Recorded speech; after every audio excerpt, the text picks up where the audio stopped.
자, 뉴스 속 깊숙한 이야기를 들어보는 오늘 두 번째 인터뷰는요. 오랜만에 여의도로 돌아온 분이죠. 현 정부의 초대 통일부 장관을 지냈던 국민의힘 권영세 의원입니다. 안녕하세요. 예, 안녕하십니까. 아이고, 이 유명한 프로에 처음 나오게 됐습니다. 아유, 찾아주셔서 감사합니다. 이렇게 불러주셔서 고맙습니다. 아유, 앞으로 좀 자주 좀 출연 부탁드리고요. 예. 자, 의원님. 예. 앞서 이제 더불어민주당 김병주 의원의 인터뷰 밖에서 좀 들으셨을 건데 이 고 최상병 이 순직 사건 수사와 관련해서 대통령이 보고를 받고 경로를 하고 개입을 했다. 이게 이제 그 박정훈 대령의 진술서의 내용이고 물론 국가안보실과 국방부는 어제 국회에서 부인했지만요. 지금 국방위 소속인 김병주 의원도 본인의 추측으로는 그랬을 것 같다. 이렇게 얘기를 하셨거든요. 그 이유는 대통령의 검찰총장 출신이기 때문에 이 수사에 대한 것이니까 지시를 하고 그랬을 것이다라는 게 이제 김병주 의원의 주장인데 어떻게 들으셨습니까? 김병주 의원이 검찰총장 출신처럼 느껴지네요. 아, 그렇습니까? 예. 이게 그 대통령실 특히 이제 대통령한테 직접 보고되고 이런 부분들은 이게 그 일반인이 생각하는 것과 좀 다를 수 있습니다. 아까 뭐 저도 들어오기 전에 잠깐 들었습니다만은 언론에 나갈 수 있는 모든 부분들은 뭐 대통령한테 다 보고되지 않았겠냐. 그래서 지금 현재 대통령실이라든지 그중에서 특히 안보실이나 국방부에서 얘기하는 내용들이 틀렸다 이렇게 단정을 하는데 이 추측 가지고 그렇게 단정을 하는 건 적절하지 않고요.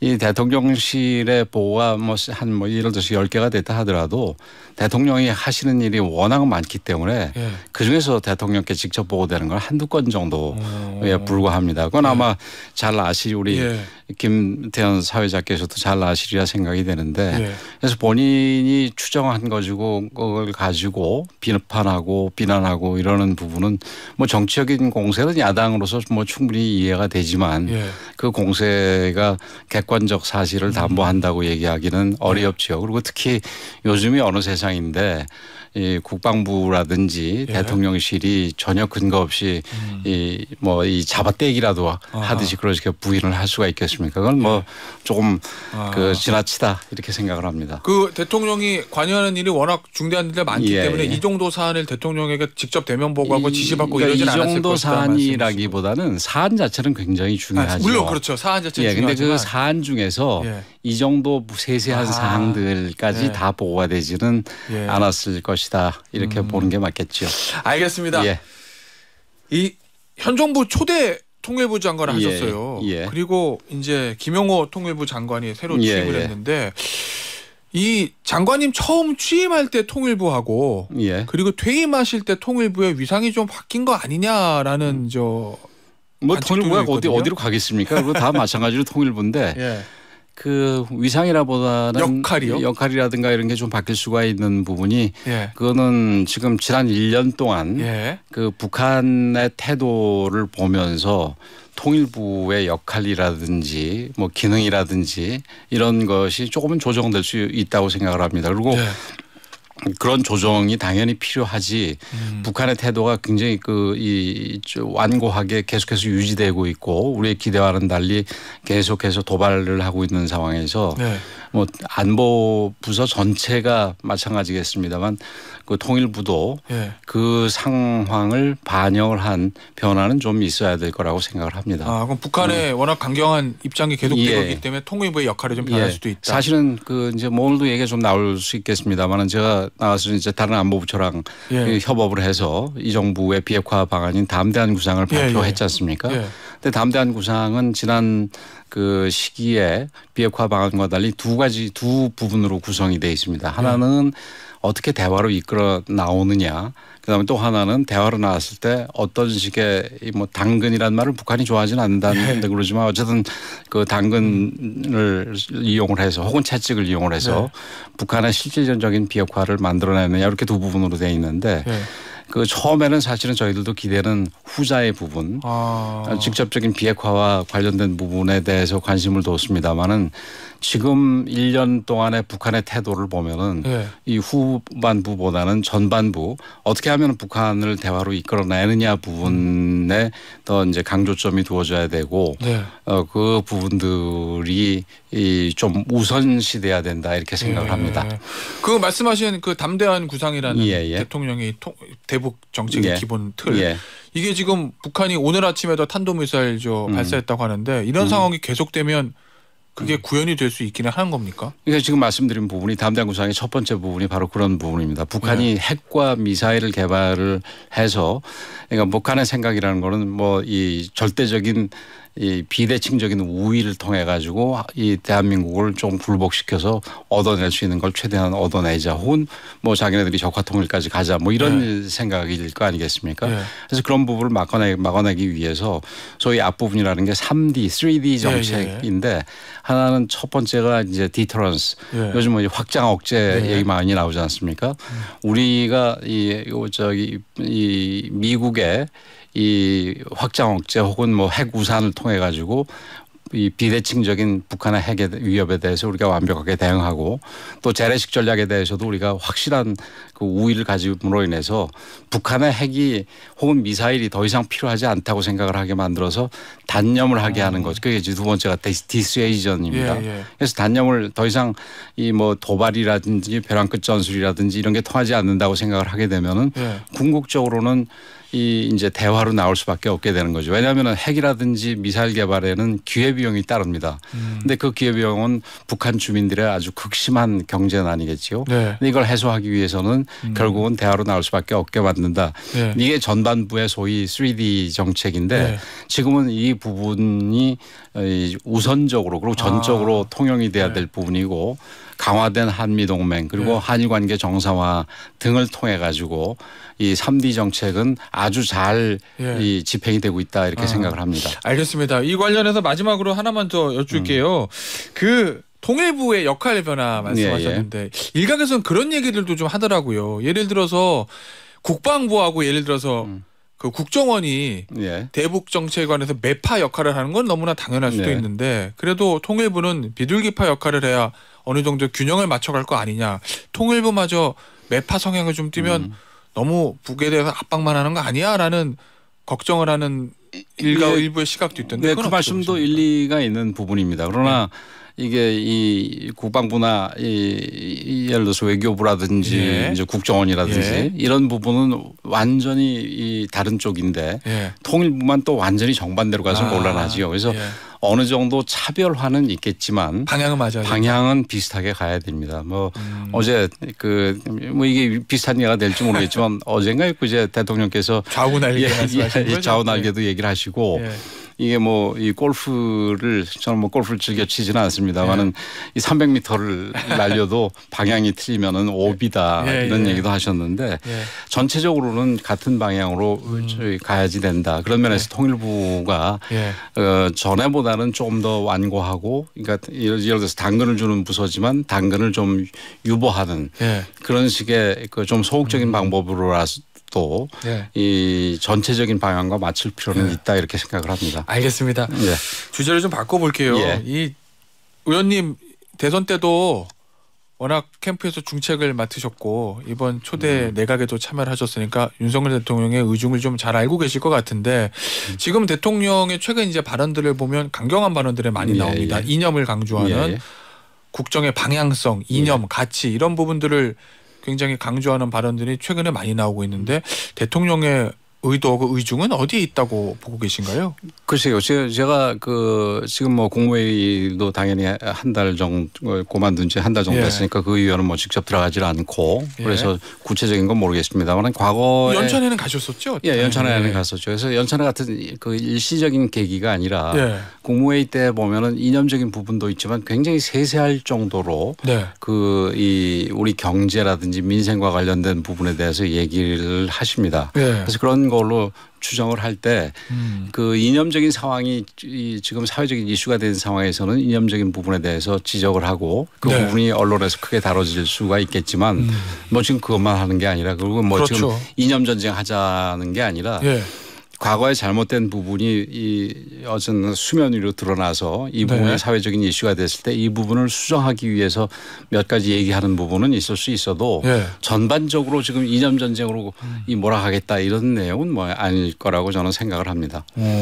예전에 국무회의에서나 대선 캠프 때도 이렇게 이념이나 가치를 대통령이나 이념과 가치에 대해서는 뭐 틈틈이 얘기는 하셨지요. 예. 이념 가치가 저 대통령 말씀에 뭐 전적으로 동의를 하는 게 그 이념과 가치가 전부 다는 아니지만 네.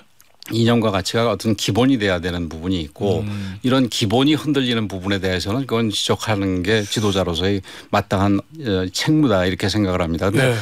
그 이념과 책무가 직접적으로 뭐 민생이라든가 이런 거에 영향을 주는 건 아니니까 그거는 기본이고 이제 요즘 경제도 그렇게 네. 좋은 상황은 아니지 않습니까? 그렇죠. 뭐 우리 일국의 사정이라기보다는 전체적인 외부적인 사정에 의해서 쉽지 않고 이런 상황이기 때문에 이제 그거는 바로 잡아 놓되 이제 경제라든지 요즘은 특히 사회 치안 부분도 굉장히 지금 시민들이 불안에 떨고 있는 상황 아니겠습니까? 이런 부분들에 대해서 아마 치열하게 고민하고 계시고 뭐 그런 부분에 대한 대응 방안들도 뭐 이제 곧 나오리라 이렇게 생각이 됩니다. 그러니까 말씀하신 대로 사실 경제 중요하고 지금은 또 사회 치안 문제도 중요한데 이 유권자들의 가장 중요하게 생각하는 게 경제, 치안 이 부분 아니겠습니까? 네, 그렇겠죠. 예. 예. 또 내년 또 총선도 있는데 지금 이 상황에서 이념을 너무 강조하는 게 과연 국민들과 와 닿을지 또 내년 총선에서 유권자들 특히 중도층 유권자들한테 소구력이 있을지 이걸 좀 지적하는 일부의 시각도 있거든요. 입장에서는 뭐 선거만 바라보고 선거 때 어떤 어떻게 득표를 할지 어떻게 뭐 승리를 할지 이것만 바라보고 정치를 할 수도 없는 거고 그다음에 조금 아까도 말씀을 드렸습니다마는 우리 대통령께서 지금 이념 전쟁을 하고 앞으로 이념 쪽으로만 관심을 갖겠다 이게 아니라 그건 아니다. 이게 테이블을 위해 지금 사회적인 이슈로 올라온 상황이기 때문에 지적하는 거지. 그럼 아마 머릿속에 한 8, 90%는 지금 경제 부분 뭐 치안 부분 그다음에 이제 기본적으로 안보 부분 이런 부분들이 뭐 섞여서 들어가 있으리라 생각이 됩니다. 알겠습니다. 의원님 나오셨으니까 내년 총선 얘기 좀 해볼게요. 최근에 국민의힘의 큰 화두 중에 하나가 소위 말하는 수도권 위기론 이 부분이거든요. 뭐 연찬회 때도 그 부분에 대한 얘기가 나왔고 김기현 대표가 어느 정도 실체는 인정한 듯한 발언도 했다라는 이제 보도가 있었는데 어떻게 보십니까? 의원님 보시기에 수도권 의원이시잖아요. 수도권 위기론. 실체가 있습니까? 제가 한 달 가까이 전에 어느 방송에 나가서도 비슷한 얘기를 했습니다만 수도권의 어떤 위기론, 수도권의 위기론 두 가지 부분 중에서 그 위기론보다는 수도권 부분에 집중을 할 필요가 있다 이런 얘기입니다. 그 얘기는 무슨 얘기냐면은 이 내년 선거가 우리 집권 여당으로서 굉장히 중요하다. 왜냐하면 우리가 지금 이 정권이 일을 하기 위해서는 법안을 제출하고 그걸 통과시키는 게 절대적으로 필요한데 지금 전혀 못 하고 있지 않습니까? 그러기 위해서는 과반수를 분명히 얻어야 되는데 수도권에서 우리가 어느 정도 성과를 내지 않고서는 도저히 안 된다. 그러나 수도권 선거를 보면은 지난 한 5번 선거 중에서 특히 서울의 경우를 보면은 과반수 50%가 아니라 40% 정도를 얻은 선거가 딱 한 번 있었습니다. 그렇죠. 2008년도에 한 번 있었지요. 경기도도 뭐 사정이 크게 다르지 않은데 그런 면에서 수도권에 우리가 집중하지 않으면 안 되는데 그러기 위해서는 수도권 유권자들한테 소구할 수 있는 그런 내용 혹은 관심을 더 집중시키는 부분 이런 것들이 절대로 필요하다 이렇게 생각이 됩니다. 뭐 지도부 입장에서는 위기론이라고 그러면은 이게 뭐 위기는 누가 만든 거가 위기 아닙니까? 그죠? 그래서 좀 불편하게 생각할 수 있지만 위기냐 아니면은 그냥 지금 그렇지 않느냐 이런 데 관심을 둘 게 아니라 수도권에 어쨌든 집중을 해야지 내년 선거에서 이길 수가 있고 그래야지 윤석열 정부가 성공할 수 있다라는 그런 생각하에서 수도권의 관심과 그다음에 노력을 집중할 필요가 있다. 이렇게 생각합니다. 자, 그 수도권 위기론을 해결하는 방안으로 위기론이 아니라니까요. 수도권의 문제, 수도권에서 득표하기 위한 방안으로 이제 김기현 대표가 인재 영입 얘기를 했어요. 그렇죠. 매우 중요하죠. 뭐 19초려라도 하겠다라는 얘기를 했던데 일각에서는 권영세 의원이 인재 영입위원장을 맡는 거 아니냐 그렇게 해서 수도권에 투입할 수 있는 인재를 전방위적으로 찾아다야 되는 거 아니냐라는 의견도 있던데 그거 지금 제의가 온다면 하실 의향이 있으십니까? 뭐 우리 김기현 대표를 따로 만나서 제가 역할을 할 수 있는 거면은 무슨 역할이든 하겠다 이런 얘기를 했는데 인재 영입 부분은 사실은 그 우리 수도권 의원 뭐 더 나가서 우리 전체 의원들 전부가 각자가 다 인재 영입위원장이라고 생각을 하고 주변에 좋은 인재가 있으면 적극적으로 추천할 필요가 있다고 생각을 합니다. 알겠습니다. 의원님 제가 묻고 싶은 내용이 많은데 일정 괜찮으시면 광고 들으시고 8시에 좀 5분 정도 이어가도 될까요? 예, 그렇게 하시죠. 알겠습니다. 자, 의원님이 양해를 해 주셨으니까 저 광고 들으시고요. 8시에 다시 좀 이어가도록 하겠습니다. 자, 권영세 의원과의 인터뷰 계속 2부에서 이어가 보도록 하겠습니다. 앞서 이제 여당의 수도권 총선 전략과 관련해 이제 인재 영입 저희가 얘기를 좀 해봤는데 그 사람 딱 어떤 누구를 출마시킬 거냐 인재 이거 생각하면서 가장 먼저 이제 떠오르는 이제 사람들이 예를 들면 현직 장관들 대통령이 말하는 일종의 스타 장관 그럼 원희룡 국토교통부 장관이나 뭐 한동훈 법무부 장관 얘기들이 나오는데 그 현직 장관의 총선 투입론 이건 어떻게 보십니까? 특히 한동훈 장관 같은 경우에는 뭐 아직 정치를 하던 사람이 아니라서요. 예, 뭐 현재 정부직이긴 하지만 한 장관 같은 경우는 뭐 궁극적으로는 조금은 좀 아직은 유보적인 것 같은데 궁극적으로는 본인이 판단할 얘기지요. 아마 본인도 뭐 그 얘기를 계속해서 들으면 여러분들하고 상의해서 결정하리라 생각을 하고 그러나 원희룡 장관이라든지 예를 들어서 추경호 장관이라든지 그다음에 요즘 또 스타로 새롭게 부각되고 있는 박민식 장관이라든지 이런 분들은 아마 본인도 나올 생각이 있을 거고 원래 정치를 하시던 원래 정치를 했던 분들이니까 그리고 그 지금 다 이제 퍼포먼스도 괜찮고 정부에 있으면서 그래서 그 선거에 나가면은 도움이 되리라고 생각을 합니다. 한동훈 장관이 총선에 간판으로 뛰는 거는 국민의힘 입장에서 보면 어떻게 뭐 한동훈 장관 됩니까? 아니면 좋은 분이고 국민들의 지지를 많이 받는 분이니까 도움이 되겠죠. 근데 간판은 아무래도 최고 제일 가장 전면에 내세워지는 간판은 어쩔 수 없이 당연히 우리 대통령이 간판이 될 겁니다. 왜냐하면 여당의 선거니까요. 여당의 선거고 이게 집권 한 2년이 채 안 된 상태에서 이루어지는 선거 아니겠습니까? 그래서 아무래도 그 정부 중심, 정부 중에서도 대통령 중심으로 치러질 거고 그 거기에 더해서 이제 이 당이 전혀 이렇게 그렇다고 대통령만 보이고 존재감이 없으면 안 될 테니까 우리 김기현 대표를 중심으로 해서 뭐 윤재옥 원내대표 뭐 열심히 하고 있습니다만은 좀 더 분발을 해서 당이 조금 더 보이도록 만들면은 그러면은 그 총선에 뭐 큰 그 이 힘이 될 거라 생각을 합니다. 의원님. 이 내년 왠지 1, 2월 달에 한 번은 저 국민의힘에 휘몰아칠 바람 광풍이라고 그래야 될까요? 문제일 것 같기도 한데 이준석 전 대표 이제 징계 끝나면 결국 이제 노원병 공천 문제가 한번 떠오를 수밖에 없지 않겠습니까? 그건 어떻게 풀어야 된다고 보십니까? 뭐 지금 앞으로도 시간이 좀 더 남았으니까 그 외부적인 사정이나 혹은 본인 사정이 반영이 돼서 결정이 되겠죠. 지금부터 얘기하는 건 좀 성급합니다만은 그 지난번에 벌써 제법됐습니다만은 그 강준만 교수라고 그 있지 않습니까? 언론 쪽 근데 그분이 어디 이제 거기는 뭐 이제 언론에 관련된 얘기입니다만은 언론이 정부를 비판하면서 두 가지 종류가 있답니다. 하나는 너 잘 되라 하는 비판이 있고 하나는 너 죽어라 하는 비판이 있다는 거지요. 근데 그 마찬가지로 당에 대해서 개별 정치인들이 하는 비판도 당의 어떤 그 변화를 위해서 잘 되기 위한 그 비판이 있을 수가 있고 이게 너 죽어라 식으로 너 망해라 하는 식의 비판이 있을 수가 있습니다. 그런 면에서 뭐 그런 분들이 당에 대해서 그 좀 잘 되라는 의미에서 쓴소리가 좀 과하더라도 잘 되라는 의미라면은 비판을 한다고 공천을 안 주거나 그러면 안 되겠죠. 그러나 이 당 내지는 이 정부에 대해서 이 안 되기를 바라면서 하는 식의 말투가 이어진다면은 그거는 우리 당의 입장에서도 그 판단하기가 그 긍정적으로 판단하기가 쉽지 않겠죠. 그래서 본인의 어떻게 할 탓도 좀 있다고 봅니다. 그 얘기는 이준석 전 대표나 유승민 전 대표의 최근 발언들은 후자 쪽에 가깝다. 어느 정도 선을 넘었다 이렇게 보시는 거예요. 위태위태한 부분들이 솔직히 있지요.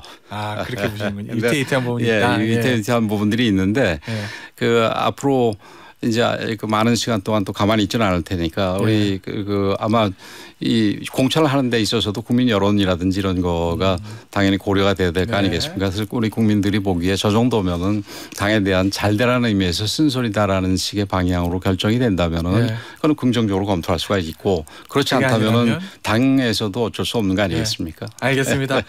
예. 자, 마지막 질문이 될 것 같은데요. 어제 뉴스 보셨겠지만 김남국 의원이 이 코인 관련해서 윤리위원회에서 제명안이 이제 윤리특위에서 부결이 됐습니다. 자, 그런데 아시겠지만 우리 권영세 의원도 코인을 보여 거래를 하셨고 그래서 이걸 가지고 이제 민주당이 권영세 의원을 윤리특위에 제소한 상태 아니겠습니까? 왜 김남국 의원께 부결됐습니까? 라는 질문에 뭐 민주당의 공식 쪽에서 이런 얘기들 합니다. 아니 권영세 국민의힘의 중진인 권영세 의원도 윤리특위에 올라와 있는데 두 개를 같은 잣대에 넣고 봐야 되는 거 아니야? 왜 김남국 의원 것만 제명하라고 해? 뭐 이런 반응이 좀 있던데 어떻습니까?